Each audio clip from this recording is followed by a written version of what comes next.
Good writers use words that appeal to the five senses: sight, sound, smell, touch, and taste. Sensory details help readers better understand and picture what you, the writer, is describing. So here's a sentence without sensory details. The grasshoppers change colors. Here is a sentence with sensory details. The grasshoppers' bodies will turn from light green to dark yellow or red.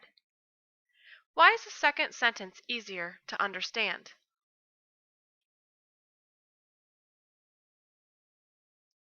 Well, it paints a clearer picture and better describes how the grasshopper will look. I have up your pre-writing planning diagram. Okay, so it's think about a time that you played with an animal or watched an animal do something.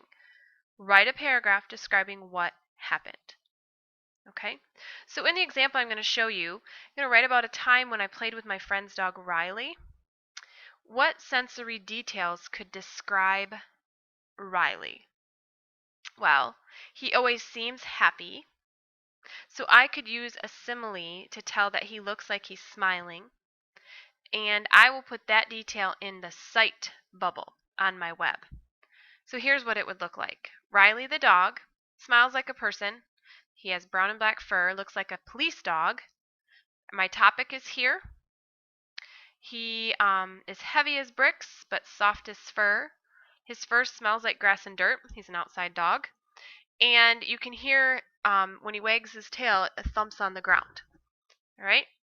So go ahead and copy this pre-writing graphic organizer on a piece of paper. You have sight, sound, smell, touch, and your topic is in the middle. Whichever animal that you have either played with or watched that you are going to write a descriptive paragraph about. Once you get done making your filling out this web, you are going to pause. You're going to pause the video, do your web, and then come back to the video once you have this complete.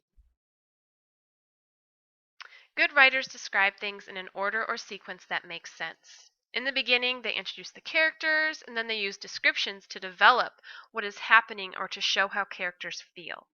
So writers may use details that describe what an object looks like from top to bottom or from side to side.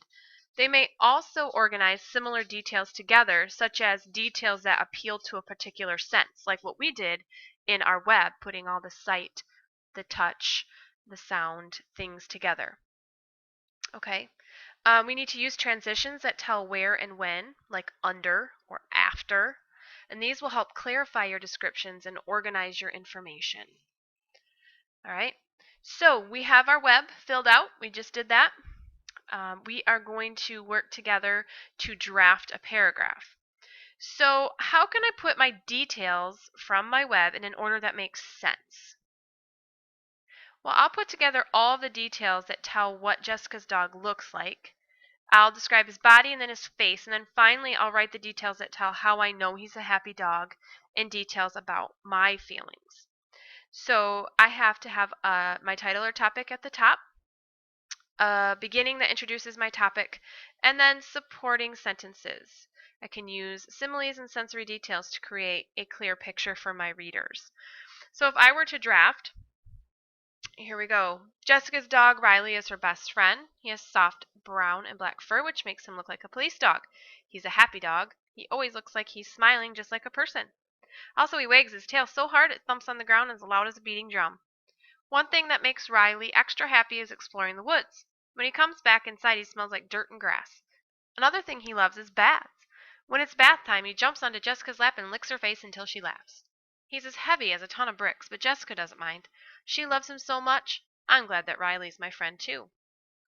Alright, so we have a beginning. Jessica's dog Riley is her best friend. And then we have lots of supporting sentences that give us sensory details about what he looks like, the sounds he makes, what he would feel like if you touched him or had him on your lap. And you have similes like he's as heavy as a ton of bricks. Alright, so, or as loud as a beating drum when he thumps his tail. So now you're going to begin drafting your own descriptive paragraph using your web for the sensory details. Remember to put your details in a logical order that unfolds naturally. And to add your details should develop events and show responses of the characters to situations.